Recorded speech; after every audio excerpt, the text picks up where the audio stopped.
The rain hammered against the parade ground as thousands of soldiers stood in perfect formation. Among them stood Private Marcus Webb, a young man barely 22 years old, his uniform soaked through to his skin. He kept his eyes forward, his jaw tight, refusing to let the exhaustion show on his face. The other soldiers around him whispered when they thought he couldn't hear. They called him names that cut deeper than any knife. Toy soldier, the general's pet. A decoration with no real purpose. Marcus had joined the military with dreams bigger than the small farming town he came from. His father had been a soldier, and his grandfather before him. The uniform meant something to his family. It represented honor, sacrifice, and courage. But here at Fort Davidson, none of that seemed to matter. What mattered was how you looked, how you performed in drills, and whether the senior officers noticed you. Marcus had been assigned to ceremonial duties, which meant endless hours of marching practice, uniform inspections, and standing guard at gates where nothing ever happened. The other privates got to train with weapons, learn tactics, and prepare for real missions. Marcus polished brass buttons and practiced saluting. He told himself it was temporary, that he would prove himself eventually. But months had passed and nothing changed. His commanding officer, Lieutenant Graves, seemed to take pleasure in keeping Marcus away from any meaningful work. During mess hall, Marcus sat alone most days. The other soldiers had formed their groups, their bonds strengthened through shared training and challenges. Marcus had only his pride and his determination. One afternoon, while Marcus was cleaning the barracks windows, he overheard two sergeants talking in the hallway. They didn't know he was there, hidden behind the half-open door. One of them laughed and said Marcus would never see real action, that he was just there to make the ceremony photos look good. The other agreed, adding that some soldiers were meant for fighting and others were meant for show. Marcus felt his hand shake as he gripped the cleaning cloth.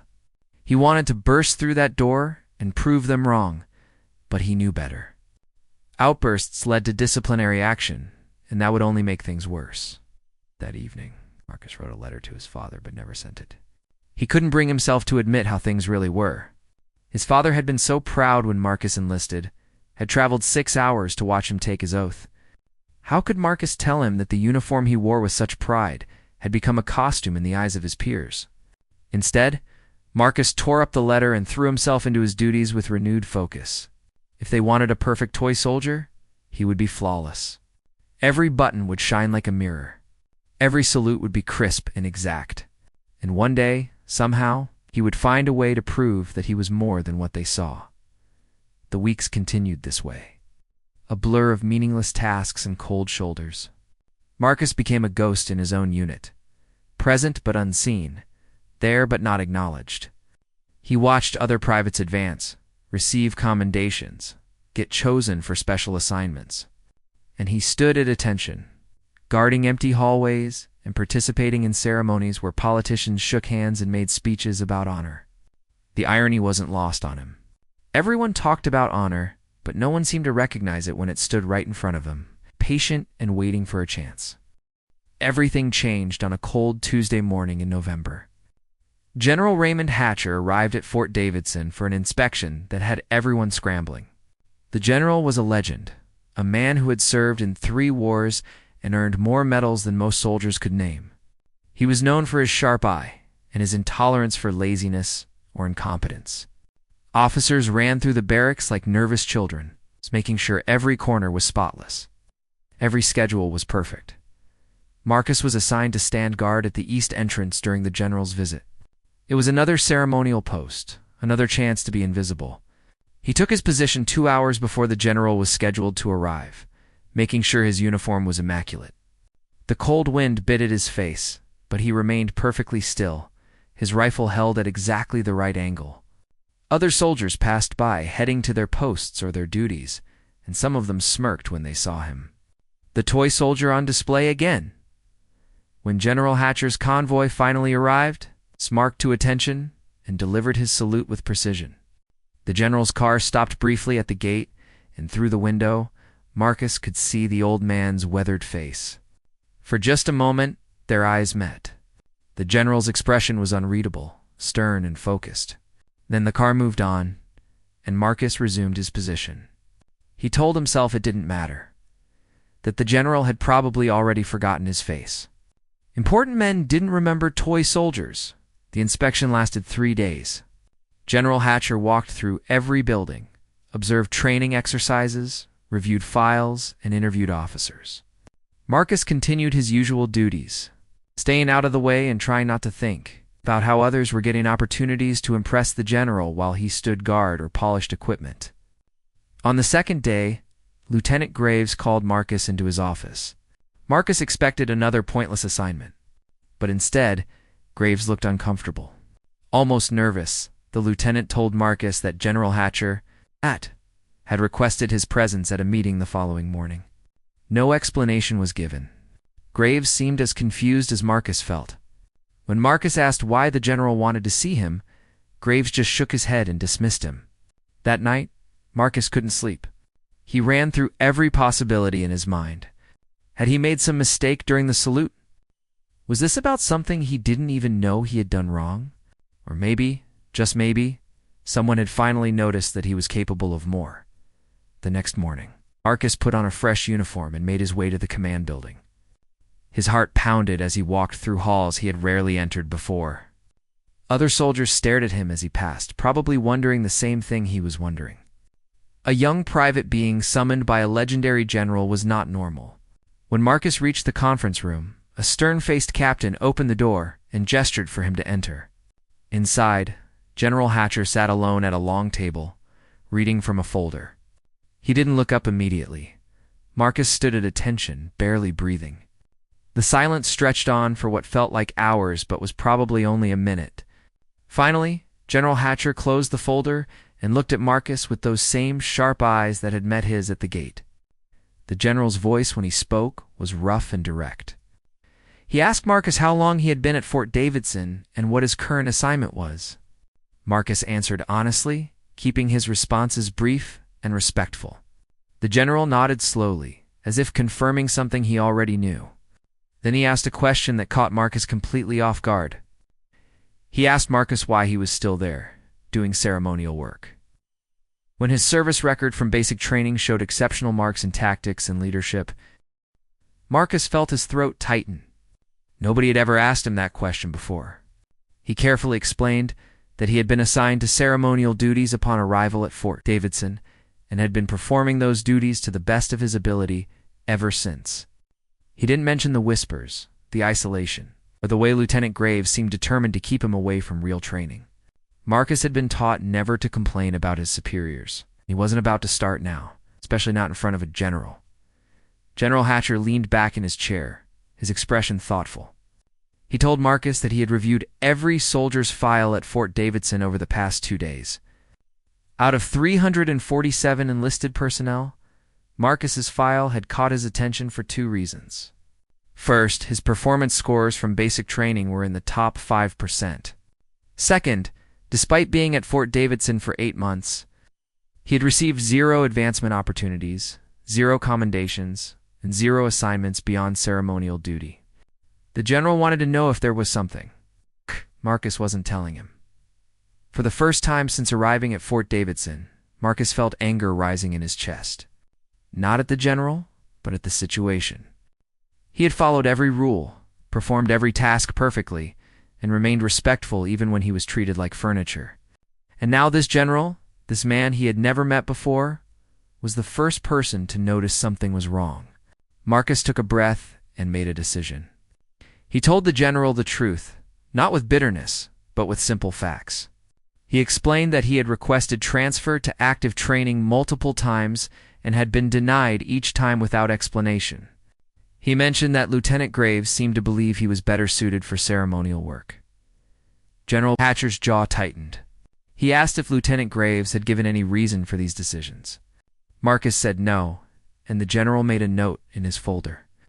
Then the general stood up and walked to the window, looking out at the parade ground where soldiers were running drills. He was quiet for a long moment before he spoke again. He told Marcus about his own early days in the military, how he had been underestimated because of where he came from, because he didn't fit what others expected a soldier to be. He said that the military was supposed to be a place where merit mattered, where dedication and skill determined your path. But sometimes the system failed. Sometimes bias and laziness crept in. The general turned back to face Marcus and asked him a direct question. If given the opportunity, could Marcus handle real responsibility? Could he lead other soldiers, make difficult decisions under pressure, and prove that his high scores in basic training weren't just luck? Marcus didn't hesitate. He answered yes, with absolute certainty. The general studied him for another moment, then nodded. He told Marcus that he would be reassigned immediately, effective the following week. Marcus would join an active unit and undergo the training he should have received months ago. Furthermore, the general would be watching his progress personally. Marcus felt his heart race, but he kept his composure. He thanked the general and turned to leave, but General Hatcher stopped him with one more comment. He said that sometimes the best soldiers are the ones who endure unfair treatment. Without losing their discipline or their dignity, he had watched Marcus stand at that gate in the cold, delivering a perfect salute, even though he knew nobody important was supposed to notice. That told the general more about Marcus's character than any file ever could. The general dismissed him. Marcus left the room, feeling like he was walking on air. The news spread through Fort Davidson faster than Marcus expected. By that afternoon, everyone knew that the toy soldier had been personally reassigned by General Hatcher himself. The reactions were mixed. Some soldiers congratulated him, genuinely happy that he was getting a fair chance. Others were silent, perhaps embarrassed by how they had treated him. And a few, including Lieutenant Graves, looked at Marcus with barely concealed resentment. Marcus didn't care about any of it. For the first time in months, he felt like a real soldier again, like his future was back in his own hands where it belonged. The following week, Marcus reported to his new unit, Bravo Company, 3rd Battalion. The soldiers there didn't know him, which meant he had a clean slate. No whispers about being a toy soldier, no preconceptions about what he could or couldn't do. His new commanding officer, Captain Reynolds, was a no-nonsense woman in her late 30s with a reputation for being tough but fair. She welcomed Marcus with a firm handshake and a simple statement that everyone in Bravo Company earned their place through performance, not politics. The training was intense. Marcus spent his days learning advanced tactical maneuvers, weapons systems, communication protocols, and field medicine. The physical demands were brutal, pushing him to limits he hadn't tested since basic training. But Marcus thrived. Every challenge was an opportunity to prove that General Hatcher's faith in him wasn't misplaced. He studied late into the night, volunteered for extra duty, and helped other soldiers when they struggled. Slowly, he began to earn respect from his new teammates. 3 months into his reassignment, Bravo Company received orders for a deployment to a conflict zone overseas. The mission was classified, but everyone knew it would be dangerous. Marcus felt both nervous and excited. This was what he had joined the military for, to serve his country in meaningful ways, not to stand guard at empty gates. The night before deployment, he finally sent that letter to his father, this time telling him the truth about everything that had happened. He wrote about the struggles at Fort Davidson, about General Hatcher, and about the opportunity he had been given to prove himself. He ended the letter by promising to make his father proud. The deployment zone was a desert region, where extremist groups had been attacking supply convoys and civilian populations. Bravo Company's mission was to secure a strategic route and protect engineering teams rebuilding infrastructure. The heat was oppressive, the conditions harsh, and the danger constant. Marcus quickly learned that real military service was nothing like standing in formation. It required constant awareness, split-second decisions, and absolute trust in the soldiers beside you. He made mistakes at first. Everyone did, but he learned from them quickly. One afternoon, Marcus's squad was on patrol when they received a distress call from a civilian medical convoy that had been ambushed 15 kilometers away. The convoy was trapped, taking fire from multiple positions, and their security detail was outnumbered.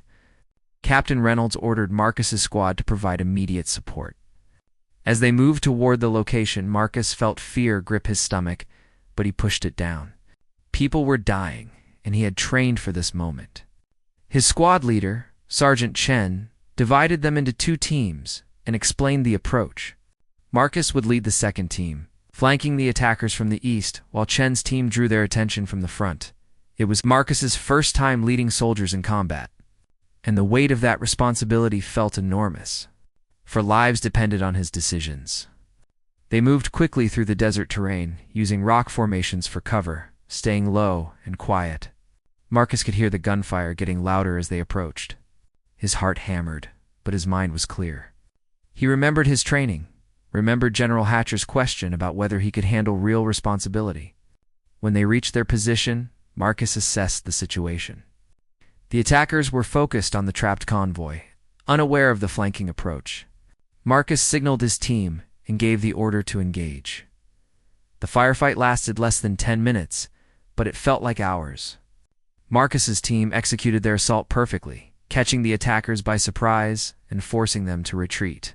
Chen's team pushed forward, and together, they secured the area. The medical convoy was saved, though 2 of their security personnel were wounded. As the dust settled and the adrenaline began to fade, Marcus realized his hands were shaking. Sergeant Chen clapped him on the shoulder and told him he had done good work. That simple acknowledgement meant more to Marcus than any medal could. He had led soldiers in battle and brought them all home safely. Nobody could call him a toy soldier now. The months overseas changed Marcus in ways he hadn't expected. He became confident in his abilities, trusted by his squad and respected by his superiors. Captain Reynolds put him in charge of more operations, each one building on the last. Marcus discovered he had a natural talent for reading tactical situations and making quick decisions under pressure. The soldiers in his squad started coming to him for advice, not just about missions, but about personal matters too. He had found his place, his purpose, and it felt right. But the deployment wasn't without its costs. Marcus saw things that would stay with him forever. Friends were injured, some seriously. They lost a young soldier named Private Torres to an improvised explosive device. And Marcus was part of the honor guard that prepared his remains for transport home. The weight of mortality became real in ways that no training could prepare someone for. Marcus learned that being a soldier wasn't just about courage in battle. It was about carrying grief and continuing forward. About making peace with the fact that you might not come home. 6 months into the deployment, General Hatcher made a surprise visit to the forward operating base where Bravo Company was stationed. He was there to review operations and boost morale. When he walked through the base, soldiers snapped to attention, but the general stopped to talk with many of them, asking about their experiences and their needs. When he reached Marcus, the general paused and studied him for a moment. Marcus could see recognition in the old man's eyes. The general asked Captain Reynolds to provide an assessment of Marcus's performance. Reynolds didn't hesitate, describing Marcus as one of her most reliable squad leaders and recommending him for promotion. General, Hatcher nodded and asked to speak with Marcus privately. They walked to a quiet area away from the other soldiers. The general asked Marcus how he was handling the challenges of deployment. Marcus answered honestly, talking about the difficulties and the losses, but also about the sense of purpose he had found. The general listened carefully, then shared something personal. He told Marcus about his own first deployment decades ago, about the mistakes he made and the lessons he learned. He said that the measure of a soldier wasn't perfection, it was growth. The fact that Marcus had faced unfair treatment at Fort Netne Davidson and responded with patience rather than bitterness, showed the kind of character that made great leaders. Then the general said something that caught Marcus off guard. He revealed that the reason he had reviewed files so carefully at Fort Davidson was because he had received an anonymous complaint about discrimination within the officer corps. Several soldiers had been systematically denied advancement, opportunities based on factors that had nothing to do with their abilities. Marcus had been one of several cases the general investigated. When the general discovered what Lieutenant Graves had been doing, he initiated a formal inquiry. Graves had been relieved of command and reassigned to a desk job. 2 other officers were also disciplined for similar behavior. The general wanted Marcus to know that the system, though flawed, could still work when people cared enough to fix it. Marcus felt a complex mix of emotions: relief that justice had been served, anger at the time he had lost, and gratitude that someone with power had actually done something about it. The general seemed to understand what Marcus was feeling without him having to say anything. He told Marcus that he saw real potential in him, the kind that goes beyond tactical skills. He said that Marcus had something rare, the ability to endure hardship without becoming bitter, to lead without ego, and to care about the soldiers under his command. Those qualities were what separated good soldiers from exceptional ones. Before leaving, General Hatcher reached into his jacket and pulled out a small wooden box. He handed it to Marcus and told him to open it later in private. Marcus saluted as the general walked away, rejoining his security detail for the rest of the base inspection. That evening, alone in his quarters, Marcus opened the box. Inside was a military coin, but not just any coin. It bore a classified emblem that Marcus had never seen before, with symbols he didn't recognize. There was also a handwritten note from the general explaining that this coin represented an elite task force, a group of soldiers selected for their character as much as their skills. The note said Marcus was being considered for this unit, and his performance over the next few months would determine if he was ready. Marcus kept the coin with him always, a reminder that his journey was far from over. The knowledge that he was being evaluated for something special pushed him to excellence in everything he did. He led his squad through increasingly dangerous missions with skill and compassion. When one of his soldiers struggled with the stress of combat, Marcus spent hours talking with him, sharing his own fears and doubts, helping the young man find the strength to continue. When another soldier made a critical error that could have resulted in disciplinary action, Marcus took responsibility as the squad leader and used it as a teaching moment rather than a punishment. The deployment finally ended after 10 months. Bravo Company returned home to Fort Davidson, though it felt different to Marcus now. He was different. The soldiers who had once called him a toy soldier either congratulated him on his service or avoided him entirely. Marcus didn't care about vindication. He had proven what he needed to prove, not to them, but to himself. Captain Reynolds submitted a formal recommendation for his promotion to sergeant, citing his leadership, tactical abilities, and character. The promotion was approved within 2 weeks. 3 months after returning home, Marcus received orders to report to an undisclosed location for evaluation. He knew immediately that this was about the coin, about the elite task force General Hatcher had mentioned. The location turned out to be a remote training facility in the mountains, far from any regular military base. When Marcus arrived, he found 20 other soldiers there. All of them experienced, all of them carrying the same mysterious coin. For the next 2 weeks, they underwent the most challenging evaluation Marcus had ever experienced. Physical tests that pushed them to complete exhaustion. Tactical scenarios with no clear right answers. Psychological assessments that dug into their motivations and fears. But the most difficult part wasn't the challenges themselves. It was watching good soldiers fail and be sent home. Each day, fewer candidates remained. Marcus formed friendships with some of them, learned from others, and gave everything he had to every test. On the final day, only 7 candidates were left. They were brought into a briefing room where General Hatcher waited with several other high-ranking officers. The general explained that they were now part of a classified unit dedicated to the most sensitive operations. Missions that would never be publicly acknowledged. Risks that came with no guarantee of recognition. He told them that they had been selected not just because they were skilled, but because they had all faced significant adversity in their military careers and responded with integrity. Some had been overlooked like Marcus, others had overcome injuries, discrimination, or personal tragedies. What united them was resilience and character. The general looked directly at Marcus when he said that the military's greatest asset wasn't weapons or technology. It was people who refused to give up, who found strength in hardship, and who led with honor even when no one was watching. Those were the soldiers who changed outcomes, who saved lives, and who embodied what service really meant. Marcus accepted the assignment without hesitation. As he pinned on the new insignia that marked him as part of this elite unit, he thought about his journey. From standing guard in the rain while others called him a toy soldier, to leading men in combat, to becoming part of something greater than himself. He thought about his father, who would receive a letter explaining as much as classification allowed. He thought about Private Torres and the other fallen soldiers who deserved to be remembered.